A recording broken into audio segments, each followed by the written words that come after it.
Kecha ish izlagan yoshlar bugun ish o'rinlari yaratayotgan tadbirkorlarga aylanmoqda. Davlatimiz rahbari tomonidan yaratilgan imkoniyatlardan samarali foydalangan bu tashabbuskor yoshlar nafaqat o'z daromad manbalarini yo'lga qo'ydi, balki hudud iqtisodiyoti rivojiga ham munosib hissa qo'shmoqda. Navbatdagi lavhamiz gurlanlik ana shunday mehnatkash va intiluvchan yoshlar faoliyati haqida.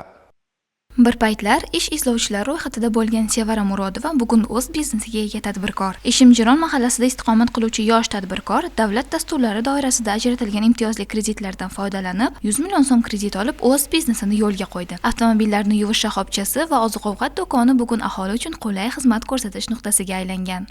Ishsizligim tufayli mahallamizdagi yoshlar yetakchisiga murojaat qildim. Ular menga kredit olishimni tavsiya qildi. Men o'z biznesimni ochish uchun 100 million so'm kredit oldim. Avtomoyka ochdik va shuning oldida oziq-ovqat do'koni ham ochdik. Hozirda avtomoykada ishchilarimiz ishlab turibdi. Bir vaqtning o'zida 4 ta mashinaga xizmat ko'rsatadi. Mijozlarimiz bizning lokatsiyamiz yaxshi joylashganidan mamnunlar hamda bizning xizmatimizdan ham juda ham mamnunlar. Men bu faoliyatim bilan to'xtab qolish niyatim yo'q. Tadbirkorchiligimni kengaytirib, bog'cha va o'quv markazlari ochish niyatim bor.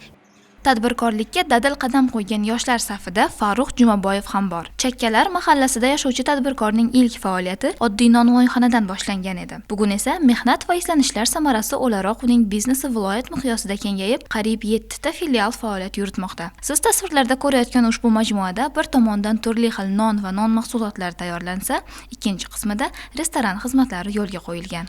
Bu faoliyatimizni boshlaganimizga 3 yil bo'ldi. Undan oldin chet elda musofir bo'lib ishlardik. Davlatimiz rahbari yaratib bergan sharoitlar tufayli, tadbirkorchilikqa keng imkoniyatlar berganligi tufayli kelib o'zimizda ish boshlashni niyat etganmiz va oddiy kichkina navoiyxonadan ishimizni boshlaganmiz. Mijozlarning talabi ko'p tufayli, bozorning bo'shligi tufayli filiallarni ko'paytirishga erishganmiz. Hozirgi kunda 7 ta filialimiz bor. Ko'pchilikka manfaatimiz tegayotir va qo'limizdan kelgancha ishsiz yoshlarni, ayol qizlarni ko'pincha ishga olib, ularni ish bilan ta'minlashga harakat qilyapmiz. Ko'pchilik o'ylaydi, biznes ish uchun, tadbirkorlik qilish uchun katta pul kerak, katta mablag' kerak deb o'ylaydi. Aslida bu narsa xato. Hozir yaxshi elektrikka ham, yaxshi suvarishga ham, yaxshi malyar ustaga ham talab katta.